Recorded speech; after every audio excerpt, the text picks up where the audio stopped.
So first, the shiur is sponsored for memory of Mel and for the Davises by their family. So it should be the Ilui Neshama.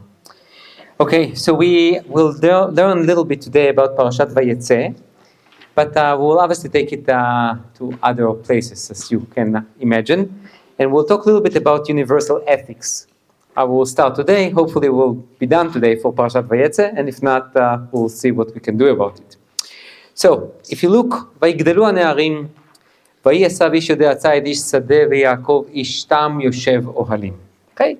So, when at first glance you look at the two brothers and you think, Esav is the man of the world, right? He's the seasoned person. He knows what's going on. He's a hunter. He's a doer.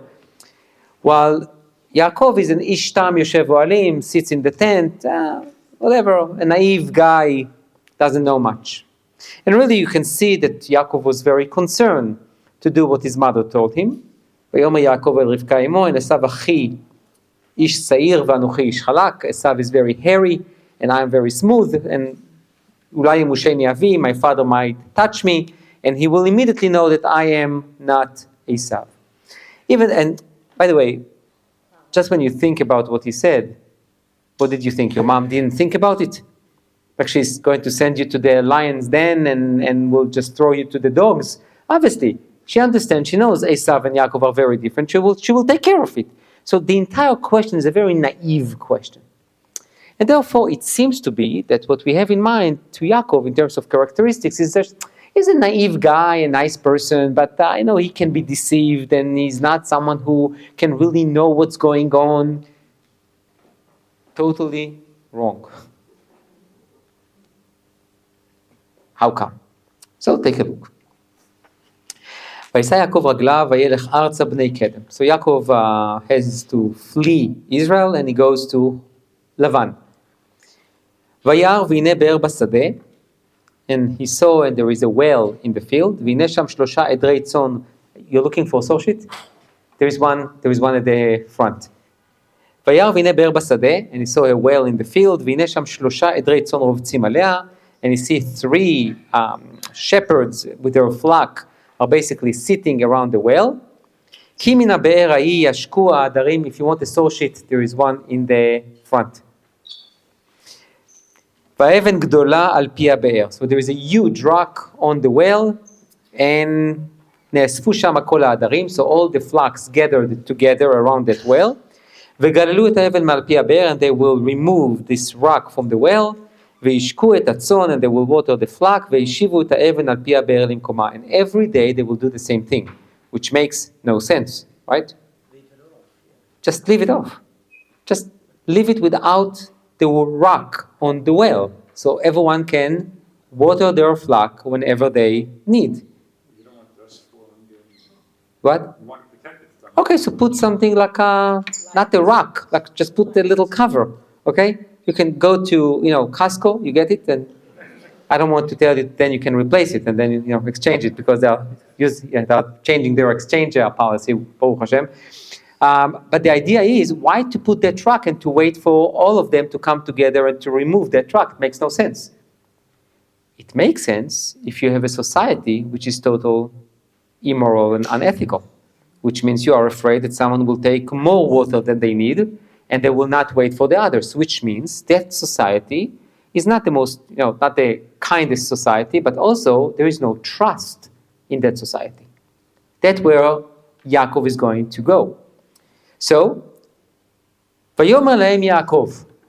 So Yaakov see this group of strangers, 3 shepherds with their flock, and he says to them the following: Achai, me'ayin atem. My brothers, where are you from? Now, that's a bit strange. You go to a group of strangers and you will tell them, hey brothers. Even Israelis will not say immediately, אחי. אחי. לא ככה, זה לא, צריך היכרות מסוימת. You need to know him a bit, you don't call him אחי. Okay? So it seems to me like you are overly friendly, and Yaakov has no clue who they are. And also look at their dry reaction. He asked them, Achai me'ayin atem. They don't respond, hey brother. What do they say? Mecharan anachnu. We are from Haran. That's it. Like very dry. Not like welcome, where are you from? Nothing. Just we are from Haran. Like, and please don't ask us any more questions. ויאמר להם, הידעתם את לבן בן נחור? Do you know Lavan? ויאמרו, ידענו. Yes, we know. Like, do you mind telling me a little bit more details, like address or something like that? No, we just know them. ויאמר להם, השלום לו. So I guess Yaakov does not get it after the first time that, they are not interested in talking to him. But ויאמר להם, by the way, you can see the psukim, ויאמר להם, ויאמר להם, ויאמר להם, and they, ויאמרו, not even ויאמרו lo. They don't even talk to him. They answer, but they don't really want to talk to him. ויאמר להם, השלום לו? So he asked them, is he in peace? ויאמרו, שלום, yeah, שלום. והנה רחל ביתו באה עם הצאן. And his daughter, Rachel, is coming with the flock. Now, let's hold on here for a second. Who in his right mind will send his daughter to such a place? Only if you don't have other sons. How do I know that? Yitro had daughters, right? He had no sons that we know of, and he sent one of his daughters there. That's how Moshe was introduced, right?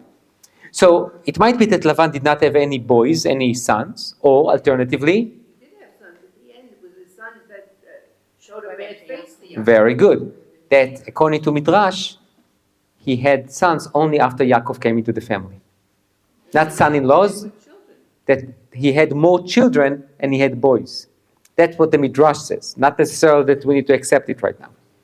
But it seems to be strange that Rachel is the one who is being sent, especially when you have an older one, which is Leah. That's A. B. We do know that when someone is a shepherd, it probably that has characteristic of a leader. David, Moshe, Yaakov, Hevel was supposed to be one. Okay, most of our leaders were shepherds. So obviously Rachel becoming a shepherd. אין עוד היום גדול, לא עת אאסף המקנה, השקו הצאן ולכו ראו. You go to a group of strangers and you tell them what? Hey brothers, so which is still strange, and then you give them a musar shmuz. You criticize them. Yaakov criticized the shepherds of doing what? Wasting their time.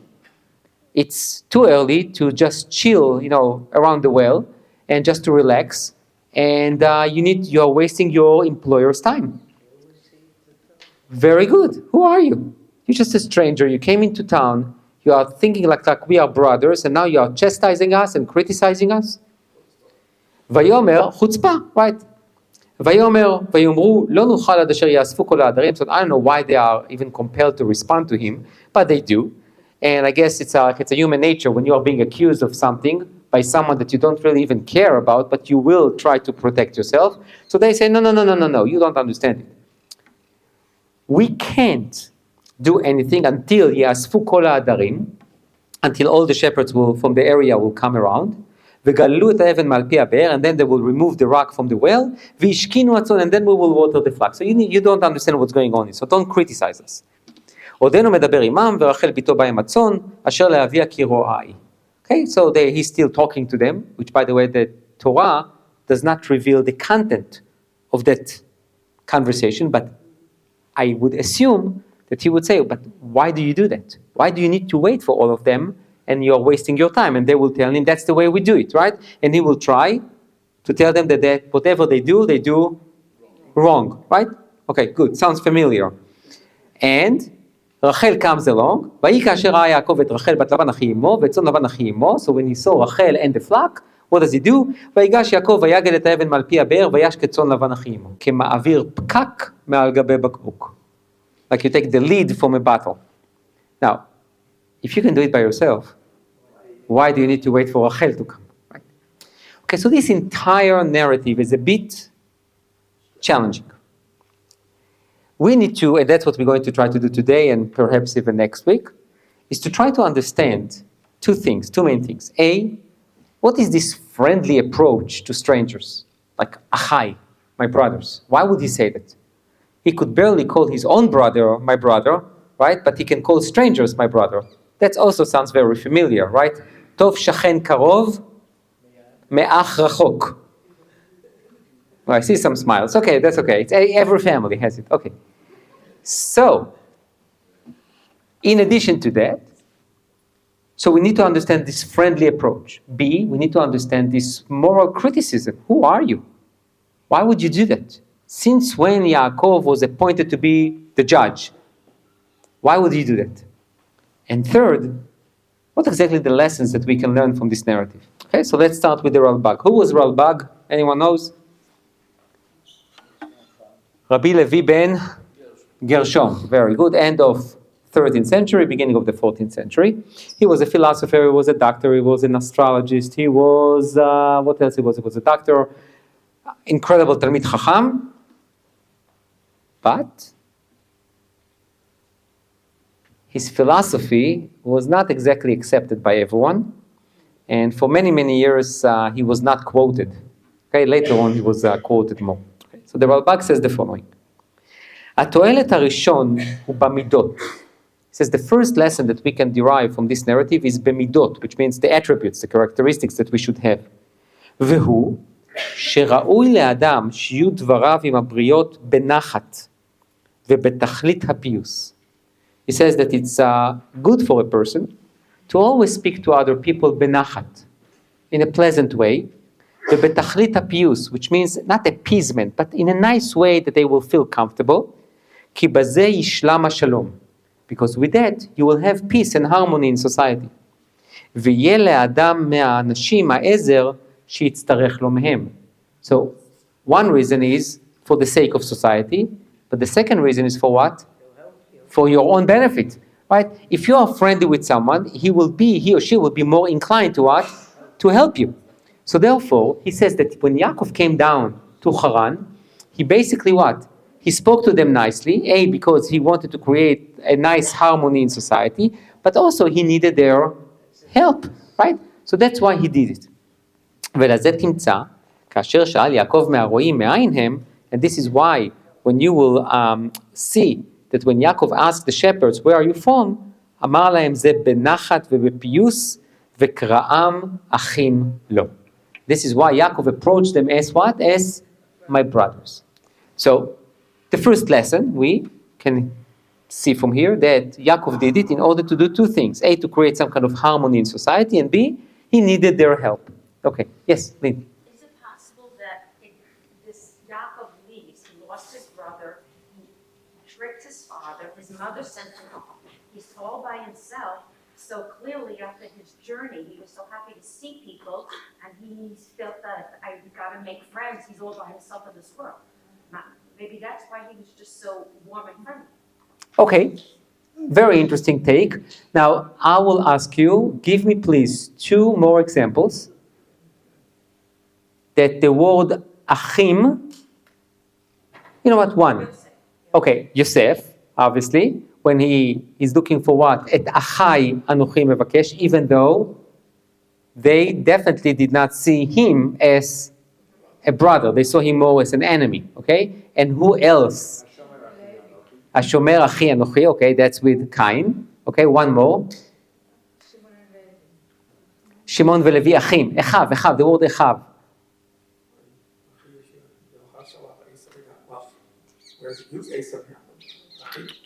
Echav, plural, echav, not achiv, echav. Moshe, Vayetzeh el echav. He went from the palace and he went to his brothers. Okay, who are those brothers? It doesn't say. Yafet, that's exactly what the commentators are saying.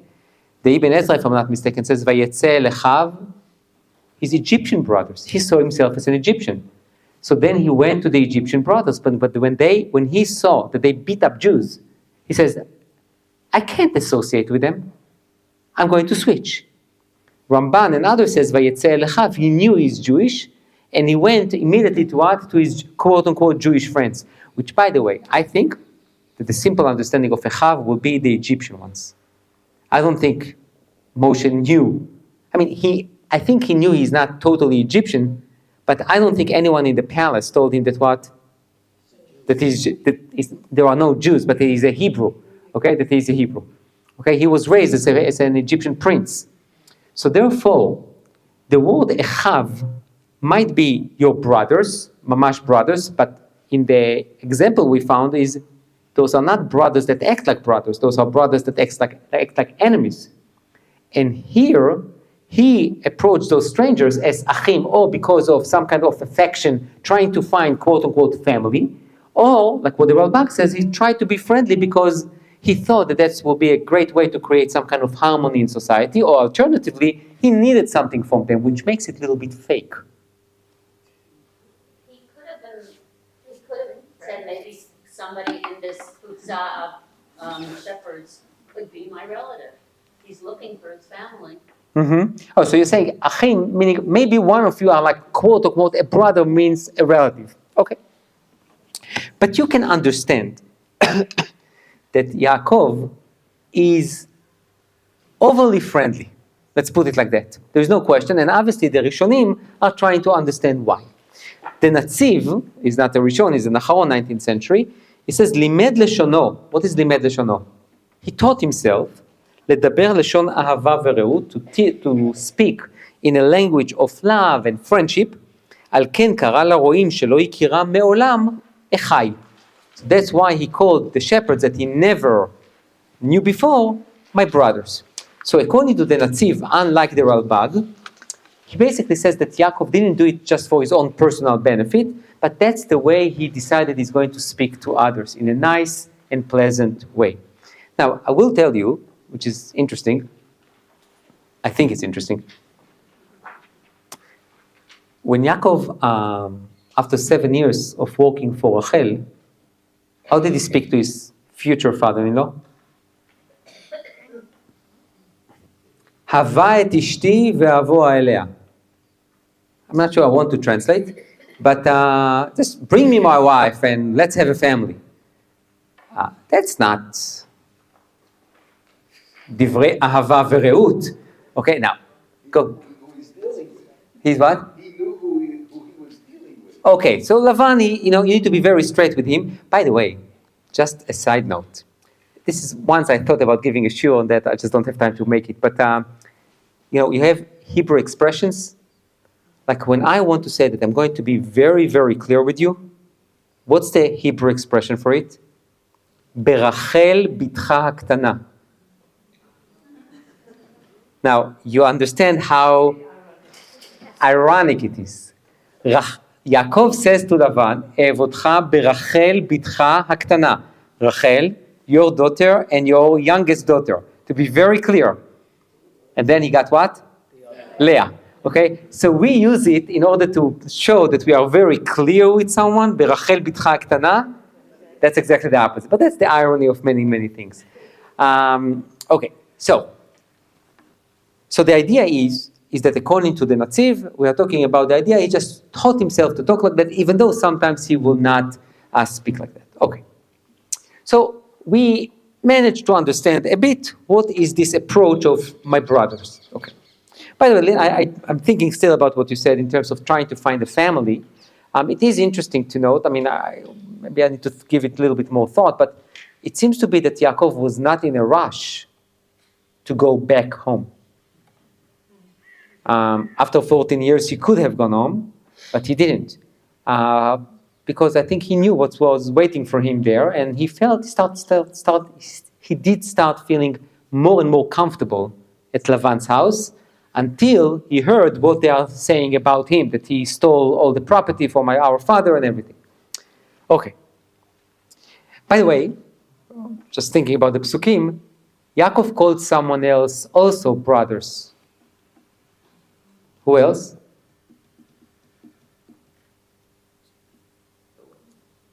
His children.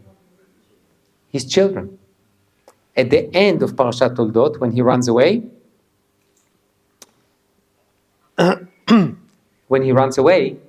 it says that he created this gal, this wall between him and Lavan, And it says, Achai liktu avanim, that they collected stones, and the achim there are his children. Okay. So now let's talk a little bit about the moral criticism that Yaakov passed on to those shepherds. Says Rashi, En od hayom gadol. The day is too early to just take a break. לפי שראה אותם רובצים, because he saw them what? Just sitting by the well. כסבור, he thought שרוצים לאסוף המקנה הביתה ולא יראו עוד. So he thought that they want just to collect the flock and to go home. אמר להם, אין עוד היום גדול. It's too early to go home. כלומר, אם שכירים אתם, לא שילמתם פעולת היום. If you are employees by the day, your day is not over yet. ואם הבהמות שלכם, and if it's your own flock, אף על פי כן לא תאסף המקנה. It's not the time to bring the flock home. You still have something to do with them. Now I want to ask you a question. What business he has in telling them what to do? Especially if they are the balebatim for their own flock. You know what? It's almost like here in Israel when you walk with a baby and someone tells you, why don't you dress him? You know, it's too cold, it's too warm, it's too this, it's too like, who asked you? Now, this is the beauty of Israel, but really, who asked you? No one asked for your opinion. And here, not that he's not only giving an opinion, it's criticism. There's criticism. And it's based on miscalculation. He has no clue. Yes? Maybe because he just came from reading the paper where he learned all, the halacha and everything, and he sees something that they're doing wrong, and he's like a yeshiva bocher, and he has to say something. Okay, interesting. Sometimes, you have, I don't know if you have grandchildren that come from yeshiva, and after 2 months they tell you that your mitbach, that your kitchen is not kosher, right? Yeah, because they learned something in Ilchot Kashrut, and then they realize that they don't know anything. But that's okay. The idea is that it might be that he comes from an environment, and whenever he sees something that it's called, quote unquote, unjust, so he's going to say something. And that's basically what Sforno, Rabbi Ovadia Sforno says in the 16th century. He says in Odayom Gadol, Atzadik im'as et ha'avel. Someone who is really righteous will despise any injustice. Gam ken el acherim. Even if he sees that obviously with others, he can't stop himself. He can't control himself. When I see something that it's unjust, I'm going to what? To protest. By the way, give me an example of someone who fought against injustice 3 times, and each time with different groups. Moshe Rabbeinu, nachon meod. First time is ish mitzri, makeh ish ivri. So you have a non-Jew against a Jew. Second time is shnei ivrim. And the third time, 2 non-Jews, the shepherds and Yitro's daughters. And every time Moshe felt he needs to intervene, and in each case, he could have, and with once he did, paid a tremendous personal price. He had to flee Egypt. Which means because it was burning in his bones, he cannot tolerate injustice, so he did or he acted on behalf of the person who is being persecuted, knowing that he's going to fight injustice, even though it was, quote unquote, was not his business. Okay. By the way, some people like to talk about other people wasting the time of their employer, but they do the same, but not Yaakov. Ve'atena yeda'aten. So I just find it interesting that this Musar that gives them comes in between them telling him that Rachel, the son of, is coming, and repeats it again. Mm-hmm. As if he's trying to get rid of them because he's going to introduce himself to Rachel. So it might be that he, prepared the ground for the grand meeting. Yeah, for the grand meeting. But also, I think maybe he wanted even to show that, if you really want it, you can do it. You can do it by yourself, because if you don't want to waste someone's time, this is really, really a side note. In Tfilat HaGeshem, I think, we said, Yichad lev v'gal even me'al pi be'er mayim. Ba'avuro al timna mayim. So who is that? Yaakov. Gal even me'al pi be'er mayim. He removed the rock from the well. But the beginning of that sentence is yichad lev. What is yichad lev? Yerucham Mir, who was the mashgiach in the Mary Yeshiva, he has a book called Sichot Musar. Remember it for many, many years. It's an interesting drasha that he had. He spoke about the idea of people who can concentrate on something and you find powers that you didn't know that you have before.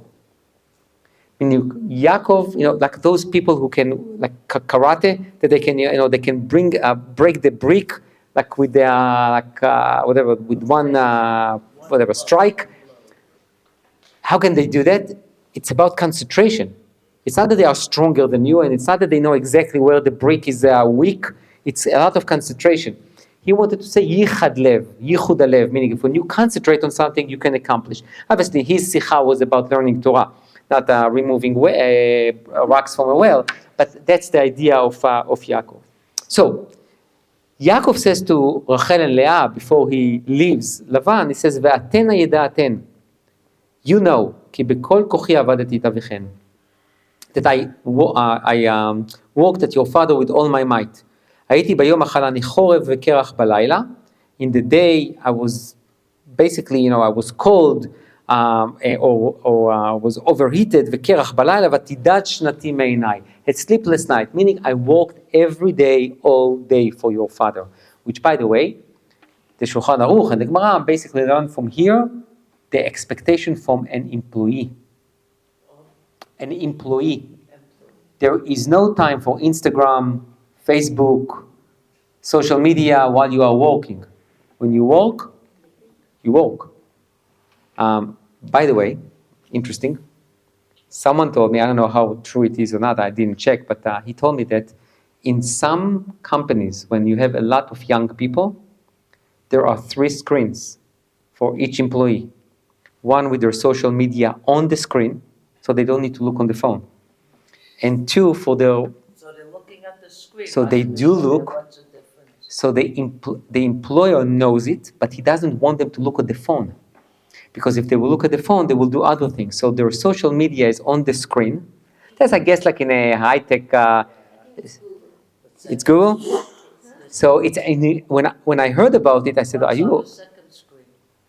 I hope they'll work. Business, yeah. Yeah, everyone at work have two screens now. That this is like the Pashut. Okay, so you have 2, and the third one is your social media is up, so you can look, so you don't feel that you need to look. So if it's there, I think this guy told me that they made a research, and it saves 25% time. Yeah, I was very interested in that. So going back to our case, Yaakov, and that was codified in Shulchan Aruch, in the Ilchot Po'alim, that basically you have the idea of what? Of that dedication that is being expected from the employee to have for the employer. Says Ralbag, we are back to the Ralbag. The Ralbag says, התועלת השלישי הוא במידות, והוא שראוי לאדם, שישתדל להישיר האנשים אל הטוב בכל הפנים. שאפשר, כי בזה מתיקון המדינה, מה שלא ייעלם, אם שבזה תגדל אהבה בין אנשים, בהערותם קצתם לקצת, כי הם משגיחים בענייניהם ומשתדלים שיהיו בתכלית התיקון והשלמות. It says you can learn from here what that a person should try to help others to become better versions of themselves. Not always very appreciated. Oh, okay, we will talk about it in a second. And he says, and when people feel that you care about them, even with constructive criticism, they will be very receptive to it. Now, it's wonderful, it's interesting, not sure that it's so implementable, if there is a word like that. We have mitzvah tochecha, right? We have the mitzvah to give rebuke to someone that you see that does not do the right thing. But we know also that it's very hard mitzvah. Why? Because we are not perfect, and when we say to someone, hey, you didn't recite the bracha, hey, you talked during davening, hey, he will look at you and say what? לפני שאתה נותן לי מוסר שמוז, תסתכל על עצמך, right? And you don't need a mirror for that, you can have a mini mirror, right? And to see that we are full of deficiencies as well. That's A. B, even if you are not, and you need to really create this environment of A, you're not talking in a superior way, that's A, and B, the other person needs to know that what? That you really truly care about them. Because if I feel that you don't care about me, any criticism that you're going to give me, even if it's true, I will not accept it. So it perhaps, maybe the two things are connected together, which means Yaakov created this friendly environment, Achai, talking to them in a nice way, preparing the ground for what? For a Musar Shmuz. Okay? Meaning, in order for them to listen to him, he had to create this friendly relationship. Yes? Okay, perfect. So, that's what the Ralbag says. Shadal said something little different. He says interesting thing. He says, Iksha Talmidi Elisha Chaim Zamatu. He brings the question of his student, which, by the way, anyone who knows a little bit about Shadal, he brings it many times in his Perushim. He brings the questions from his students, which is obviously a sign for a very, I will call it pluralistic environment in his Beit Midrash. Not pluralistic. It means what? A very open for questions and answers, which, by the way, reminds us of whom? What Beit Midrash? I mean, there are obviously differences, but the Beit Midrash Tzarfati in Tosfot, many times you will see Tosfot says what? V'hiksha A and answered B. V'hiksha li talmidi. Okay? Which means there is some kind of a back and forth and give and take between the rabbi and the students. So the question was, איך ייתכן שיחשוב יעקב שהייתה כוונת הרועים לאסוף המקנה הביתה? והלא אמרו לו, והנה רחל ביתו באה עם הצאן. אם כן היו יודעים כי לא תאסף המקנה. That was the question here. Why is that in the middle? Who asked it? Oh, thank you. Basically, he asked the same question. He says, they are telling you that Rachel is coming with a flock, which means people start still coming with their flock. So it's not that we are taking a rest. So why do you criticize them? He says, ונראה לי, כי הוא חשב שהם כבר השלימו מלאכת היום. He thought that they finished the day, ורחל נתעכבה ואחרה לבוא. And Rachel was just late. רגע. והם היו יושבים שם בטלים, and they will sit there by the well, doing nothing, וממתינים רק לראות הנערה ולדבר עמה. They were just waiting there to what? To do people watching, especially Rachel watching. Not Rachel, the sheep. Rachel. Okay? יפת תואר ויפת מראה. So they were sitting there in order to what? To look at her. ויעקב, שעיקר הליכתו לחרן היה לקחת לו אישה מבנות לבן, and Yaakov, that his main goal was what? To find a wife from the daughters of לבן, עבר עליו רוח קנאה, he became what? Jealous, וביקש להרחיקם מעליה.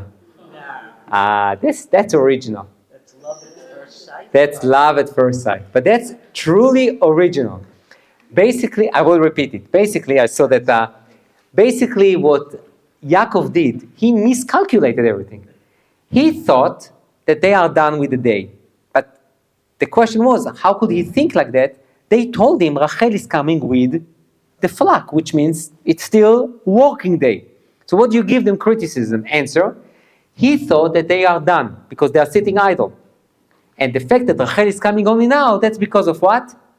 She was late, she had to put makeup, this and that and the other, and she left the house late. So he thought that they are sitting there in order to watch her. Then he says, no, she might be my wife. So I don't want you to bother her. So he basically told them, what are you doing? In order to basically get rid of them so he can what? Really meet Rachel.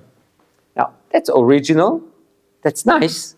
Not sure if that's the meaning in what he did, but it's very nice. Yes? I have a little bit of a crazy thought, but I thought maybe, he just got the bracha from his father, the bracha that is going to continue on the grid of Abraham. And so maybe he's trying too early to assert himself by doing the grid, and he calls him a high, friendly, but by meaning that he's not really ready to do it, and that's how he gets himself in trouble by castigating them before really earning their respect, but maybe just starting this journey and trying to continue on the line. Okay. It's not only an interesting thought. I have a drasha very similar to what you said. When you think about what Yaakov did, you can, meaning it's long, because that drasha is related to something else that I'm writing, whatever. The thing is, Abraham tried to spread not only monotheism, but also kindness and morality among the nations. We know that there is an encounter between Abraham and Paro, Abraham and Avimelech, Abraham and Melchizedek, Abraham and the king of Sodom, right? And Abraham and Ephron. Meaning interactions between Abraham and non-Jews around him, non-Hebrews, whatever, and he's trying with each one of them to try to teach them morality besides one, Paro. With Paro, there's almost no talk. With Avimelech, there is a long talk, not with Paro. Why? When it will be ready, I'll let you know. And then Yitzchak has the same thing with Avimelech, but not as extensive as Abraham and Avimelech. And then when Yaakov received this bracha, Yaakov also wants to start spreading not only monotheism, but also humanity and ethics and morals and everything. So he has the first opportunity, but he fails. He fails brutally. Why? Because they don't respond to him, they don't talk to him, they talk about him or just in the air. That's A. And B, he cannot even influence his own father-in-law and his family. So he goes back with zero success. Zero. It might be that it was premature, and it might be that he didn't find yet the way to do it. And C, it might be that he didn't do a thing to earn the respect yet. Avram definitely earned the respect. Yitzchak be'erech, but Yaakov yet didn't do a thing to do it. Not only that, if you look at the psukim, when Lavan switched Rachel to Leah, you will see that it's almost the same thing like Yaakov did to Yitzchak. Almost the same even language. By the way, when Lavan says to Yaakov, "Lo ya'aseh chen bimkomenu latet ha'tzeira lifnei ha'bchira," it's not the practice in our place to give the youngest before the oldest. The word bimkomenu, in our place, Chazal learn from here that Lavan, like oketz, you know what is oketz? Like give it to Yaakov, and he says to him, in our place, we do not give precedent to the youngest over the oldest. I don't know what's going on in your place. Okay? And in addition, the Chazal say it, it's not in the narrative, but Chazal say that when Yaakov says to Leah, what did you do? She said to him, and what did you do? You can understand that there was no love from first sight between Yaakov and Leah, which, by the way, the Torah reflected in the names of the children. Every year that when I read it, it's hard. Ra Hashem be'oni, Shema Hashem be'koli, ulai ilavei ishi elai, ulai. What is ulai ilavei ishi elai? Maybe now my husband will have something. כי שמע השם כי שנואה אנוכי. זה לא אהובה, not loved. שנואה. Where else the Torah used the word שנואה? כי יהיה לאיש שתי נשים, האחת אהובה והאחת שנואה, וילדו לו בנים, האהובה והשנואה, נכון? והיה הבן הבכור לשנייה, לא יוכל לבקר את בן האהובה על פני בני הבכור השנואה, אלא יכיר לתת לו פי שניים בכל אשר ימצא לו, כי הוא ראשית עונו לו משפט הבכורה. And then you have Ben Solo. The what? A problem. So every year that I read it, you just see that, and it's problematic. There's no question. Okay. So that was Shadal, which was very original, very interesting. באמת, very, very interesting. But not sure how exactly it's the pshat, even though he does answer the question of why is that in the middle? Because according to all the other parshaniyot, it's little strange. Okay. The OUisrael Chaim, Rab Chaim ben Atar, says the following: Vayomer en od hayom gadol. Ta'amo, meaning the reason for that statement is asher na'asa shofet lahem. He became like their judge. לצד, because of צער בעלי חיים דבר תורה וחש על הצאן. Basically, he wants to claim, which is also very original, he says that Yaakov was not interested so much in the fact that they are wasting their employer's time, but rather he had compassion towards the flock. He says the sheep is just like out there. It rains, it's too hot, and they suffer. And there is tsar, Baalei Chaim, which according to one opinion in Gemara in Baba Metzia, it's the Oraita. It's from the Torah. Tsar Baalei Chaim, it's from the Torah. According to one opinion. The other opinion says it's the Rabbanan. ועוד, רצה לדעת אם טעם עכבתם היא לצד שאין זמן להשקות הצאן ולראות כי העיר רחוקה היא, והצאן ביתות הנה. ודבר זה נוגע לו לדעת דרך בא בו. ומתשובתם ידע כי לא לסיבת רחוק העיר הם עושים. So the second reason that OUisrael Chaim brings is that what he wanted to know if the city is very far away from the well, and to know if the flock is more of a domestic flight or non-domestic. So when they told him that no, it's really close to the city, so he knew he's in the right place, which means he's going to reach Haran in just a few minutes. But let's leave the second explanation, that's less of an interest to me. I want to look at the first one. Basically, Yaakov is coming to tell them what? Why do you abuse the flock? You leave them by the well, it's too hot or it's too cold, and you don't care at all about the flock. Now, since when Yaakov cares so much about the animals, so take a look on page 3. It says, ויעקב נשא סוכותה, ויבן לו בית, ולמקנהו עשה סוכות, על כן קרא שם המקום סוכות. Right? So Yaakov traveled to Sukkota, the place is called Sukkota, and he did for himself a house, and he made Sukkot for the flock. So obviously the question that we're asking is, why do I care? Right? And for that you're going to call the place Sukkot because he built Sukkot? Says the OUisrael Chaim, פירוש, וטעם קריאת שמע סוכותה בשביל שלמקנהו עשה סוכות. You know why it's called Sukkota? Because he made for his sheep, for his flock, סוכות. ועל כן, ולא אמר לסוכות, שאז תבין שקודם בא יעקב הייתה נקראת סוכות ולא כן הוא. ואם תאמר, וכי בשביל שעשה שם יעקב סוכה יקרא למקום כן, because Yaakov built a sukkah, so that's why you call the place סוכות. אולי כי עשה דבר חדש בחמלתו על המקנה, מה שלא עשה כן אדם קודם שיכין סוכה לבהמות, ולשינוי חדש קרא המקום עליו. So Yaakov was the first one to establish a movement of what? Of what do you call them? The Tzar Baalei Chaim group. The animal rights. Animal lovers. Which is so interesting.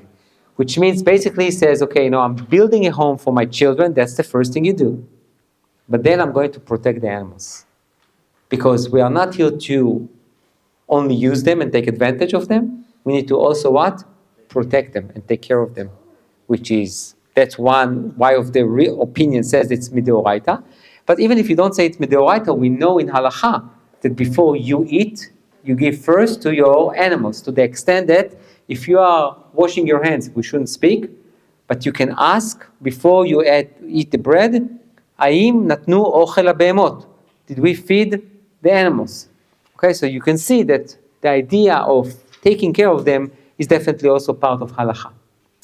Now, because of the time, we're not going to read all of it, but I will tell you what the Netziv says. It's one of the most famous Netziv in his introduction to Sefer Bereshit. Sefer Bereshit is called Bereshit, but it's also called Sefer Hayashar, which means upright, not righteous.